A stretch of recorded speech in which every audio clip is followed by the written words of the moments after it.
morning of June 6, 1944, the United States did not send an army to Europe.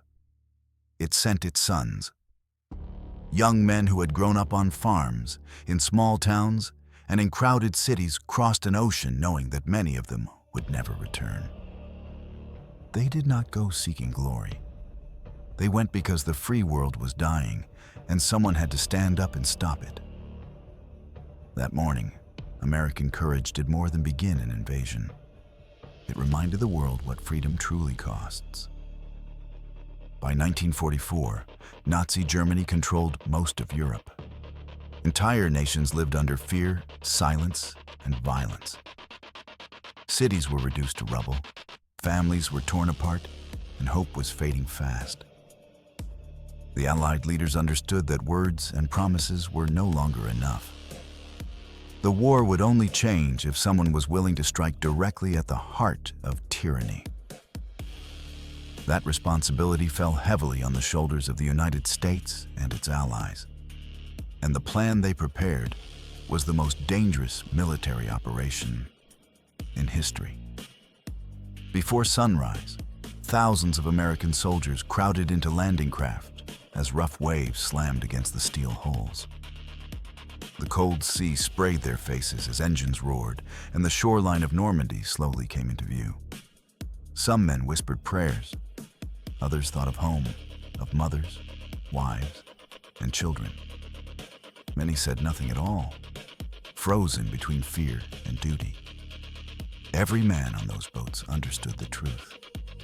The chances of survival were slim, and retreat was not an option. When the ramps dropped, hell itself seemed to open. Machine gun fire ripped across the beaches, explosions tore through the sand, and bullets sliced through the air without mercy. Soldiers fell into the water before taking a single step forward. The sea turned red as chaos swallowed the shoreline. For many, those first moments were the last. Yet even as fear consumed the beach, something remarkable happened. Americans kept moving. Men crawled through sand soaked with blood and smoke, dragging wounded strangers to safety while bullets struck the ground around them. Medics ran into open fire without weapons, focused only on saving lives. Engineers dismantled deadly obstacles as explosions erupted at their feet. These soldiers did not fight for recognition or medals. They fought because the men beside them depended on it, and because failure would mean the end of freedom for millions. Slowly, against every expectation, the impossible began to unfold. American troops pushed past the beaches, climbing steep cliffs under relentless fire. Enemy positions were taken one by one. By nightfall, the Allies had secured a foothold in Europe.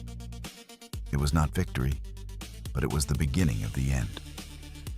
The momentum of the war had shifted, and hope returned to a continent that had nearly lost it. Many of the men who stormed the beaches of Normandy never saw their homes again. Their names are carved into stone, but their true legacy lives far beyond monuments. Because of their sacrifice, Europe was liberated. Tyranny was defeated, and future generations were given the chance to live free. They were not born heroes. They were ordinary Americans who chose courage when history demanded it. Their echoes still remind us that freedom is never free, and that when the world stood on the edge of darkness, American resolve helped pull it back into the light. This is not just history. This is an echo of war